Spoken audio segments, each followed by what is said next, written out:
पूरे जंगल में सिर्फ कालू गौरी के घर टीवी था। सारे बच्चे कालू के घर टीवी देखने आया करते थे। उन लोगों की जग्गू से बहुत अच्छी दोस्ती हो गई थी। वो जग्गू की सारी बातें माना करते थे। तुम्हें पता है जग्गू, आज मैं तुम्हारे लिए शाम को पिज्जा लेकर आऊंगा। तुम्हारे घर जब टीवी देखने आऊंगा तो मेरे पापा शाम को पिज्जा लेकर आएंगे और मैं भी तुम्हारे लिए चाट लेकर आऊंगा। मेरी मम्मा ने चाट बेचना शुरू कर दिया है। और कुक्कू, तुम क्या लाओगे मेरे लिए? क्या तुम्हें टीवी नहीं देखनी? जग्गू, मेरी मम्मा तो काम पर जाती है। वो जब शाम को आती हैं तो सिर्फ सब्जी लेकर आती हैं, कुछ लेकर नहीं आती हैं। देखा ना जग्गू, ये तुम्हारे लिए कुछ नहीं लेकर आ रहा है। मैं तो कहता हूँ तुम इससे दोस्ती तोड़ ही दो। ठीक है कुक्कू, तुम कुछ नहीं लेकर आओगे तो मेरे घर टीवी देखने आज के बाद से मत आना। नहीं नहीं जग्गू, मैं भी तुम्हारे लिए शाम को पेप्सी लेकर आऊंगा। चलो दोस्तों, हम टीवी देखने चलते हैं। ऐसे वो तीनों टीवी देखने चले जाते हैं। कुक्कू बेचारा उदास अपने घर चला जाता है। मम्मा, आप कब आएंगी? मुझे आपसे 20 रुपए चाहिए थे। इस तरह कुक्कू अपनी मम्मा का बेसब्री से इंतजार कर रहा था। तभी रानो चिड़िया भी आ जाती है। कुक्कू बेटा, तुम ऐसे बाहर क्यों बैठे हो और इतने उदास क्यों हो? मम्मा, मुझे आप 20 रुपए दे दो, मुझे पेप्सी खरीदनी है। कुक्कू बेटा, मेरे पास सिर्फ 20 रुपए हैं, उसकी सब्जी लेनी है। तुम पेप्सी किसी और दिन पीना। मम्मा, मैं सूखी रोटी खा लूंगा, लेकिन आज मुझे पेप्सी पीनी है। मुझे 20 रुपए दे दो। फिर रानो चिड़िया अपने बेटे को 20 रुपए दे देती है। फिर जग्गू पेप्सी लेकर सीधा जग्गू के पास जाता है। देखो जग्गू, मैं तुम्हारे लिए पेप्सी लेकर आया हूँ, पी लो इसे। फिर वो लोग टीवी देखने लगते हैं। वो लोग घंटों तक टीवी देखते हैं। तभी गौरी कौवी भी वापस आ जाती है। चलो चलो बच्चों, अब अपने अपने घर जाओ, कल आना अब टीवी देखने। फिर वो तीनों जाने लगते हैं। जग्गू उन तीनों से कहता है, देख लो, कल भी आना तो मेरे लिए कोई चीज खाने वाली लाना, वरना मेरे घर मत आना। लेकिन कुक्कू तो बहुत ही ज्यादा दुखी हो जाता है। कुक्कू अपने घर चला जाता है। रानो चिड़िया उसके लिए खाना लेकर आती है। लो बेटा, रोटी खा लो। ना जाने टीवी का इतना शौक तुम्हें कहाँ से लग गया कि तुम खाना खाना भूल जाते हो। फिर जल्दी से वो रोटी खा लेता है और मन ही मन चिंता करने लगता है। कल जग्गू के लिए बर्गर लेकर जाना होगा, नहीं तो वो मुझे टीवी देखने नहीं देगा। कोको बेटा, क्या सोच रहे हो? मुझे नहीं बताओगे? मम्मा, आप मेरे लिए कल बर्गर लेकर आना।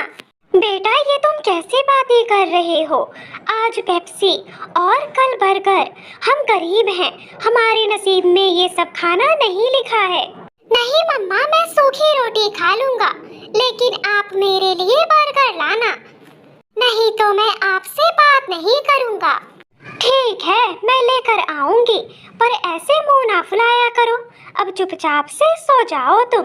अगले दिन कुक्कू अपनी माँ का आने का बहुत बेसब्री से इंतजार कर रहा था। घर के बाहर वो कहीं पर खेलने भी नहीं गया था। ना जाने मम्मा कब आएंगी। सब जग्गू के घर टीवी देखने कब के चले गए। मैं अभी तक यहीं पर हूँ, प्लीज मम्मा आ जाओ ना। तभी रानो चिड़िया बर्गर लेकर आ जाती है। कुक्कू देखकर बहुत ही ज्यादा खुश हो जाता है। फिर कुक्कू बर्गर लेकर चला जाता है और जग्गू को देकर टीवी देखने लगता है। इसी तरह जग्गू सारे बच्चों से खाने पीने की चीजें मंगवाता था। कुक्कू अपनी माँ से कहता है, मम्मा, कल आप मेरे लिए चाउमीन लेकर आना, मैं चाउमीन खाऊंगा। कुक्कू, तुम्हें समझ नहीं आ रहा है कि हम लोग गरीब हैं, हमारी किस्मत में ये सब खाना नहीं है। सब्जी रोटी मिल जाए वही बहुत है। अगर तुमने ज्यादा जिद की तो 2 लगाऊंगी खींच के। अगले दिन कुक्कू उदास होकर नदी पर बैठा हुआ था। जग्गू कहता है, अरे कुक्कू, आज क्या तुम खाने वाला लेकर आओगे? टीवी देखने नहीं चलोगे क्या मेरे साथ मेरे घर?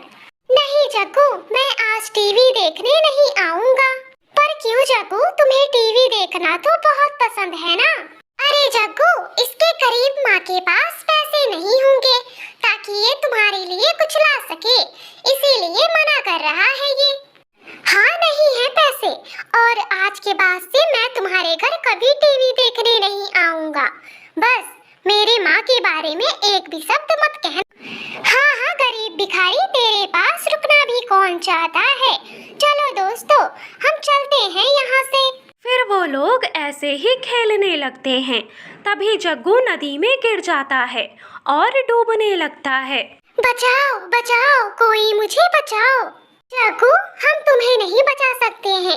अगर हम तुम्हें बचाने आए तो हम भी डूब जाएंगे। हमें तैरना नहीं आता है। चलो हम दोस्त, अब यहाँ से हम भाग चलते हैं, नहीं तो हमारा ही नाम आएगा। जैसे ही जग्गू के दोनों दोस्त भागने वाले होते हैं, वैसे ही कुक्कू जग्गू को नदी में डूबता हुआ देख लेता है। वो एक बेल लेकर आता है और जग्गू को बचा लेता है। कुक्कू, तुमने मेरी जान बचाई। तुम बहुत अच्छे हो। और तुम दोनों तो मुझे मरता हुआ छोड़कर भागने वाले थे। आज के बाद से तुम दोनों मेरे घर पर कभी मत आना। तुम्हारी मेरी दोस्ती खत्म। जग्गू कुक्कू को गले से लगाता है।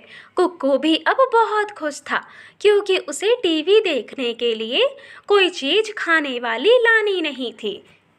अब कुक्कू खुशी खुशी से टीवी देखता है। जग्गू और जंगल में कुछ समय से बारिश हो रही थी। उसे जंगल में रानो चिड़िया अभी अभी 2 अंडे दिए थे। वो अपने अंडों को बहुत अच्छे से देखभाल कर रही थी। मेरे बच्चों, मैं तुम्हें बड़े प्यार से संभालूंगी। अब मुझे बस तुम्हारे बाहर आने का इंतजार है मुझे। तभी देखते ही देखते बारिश और तेज शुरू हो जाती है, जिसके कारण पानी रानो चिड़िया के घोंसले में आने लगता है। अरे ये क्या, बारिश का पानी तो मेरे घर के अंदर आने लगा है। मुझे जल्दी से अपने अंडों को लेकर निकलना होगा।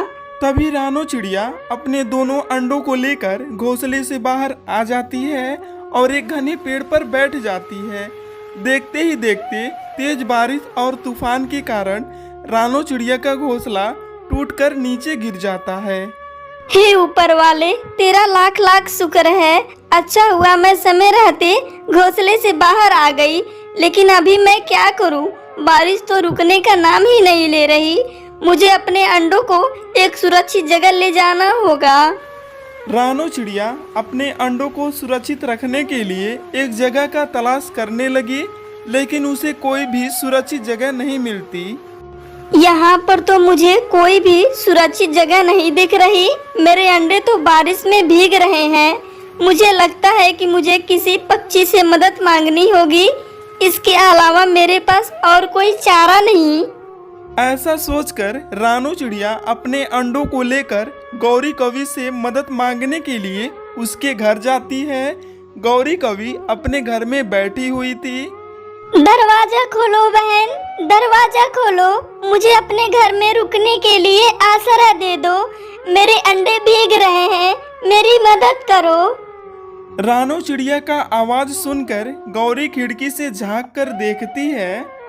अरे ये तो कोई गरीब चिड़िया है। ये मुझसे क्यों मदद मांग रही है? लगता है ये मदद मांगने के नाटक कर रही है। नाटक करके मुझे मारना चाहती है। अरे वो चिड़िया, चली जाए यहाँ से। मैं तुम्हारी मदद नहीं करने वाली हूँ। मुझे पता है कि तुम क्या करने आई हो। मैं दरवाजा नहीं खोलने वाली। गौरी कवि ने रानो चिड़िया की मदद नहीं की। रानो चिड़िया निराश होकर वहाँ से चली जाती है। मेरे बच्चों, मुझे माफ कर दो। मैं तुम्हारी सुरक्षा के लिए कुछ नहीं कर पा रही। तुम्हारी माँ एक गरीब चिड़िया है, इसलिए हमारी कोई सहायता नहीं कर रहा।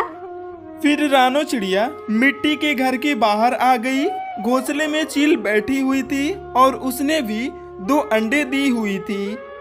अंदर कौन है? मेरी मदद करो। मेरे अंडे बारिश में भीग रहे हैं। मुझे अपने घर में ले लो।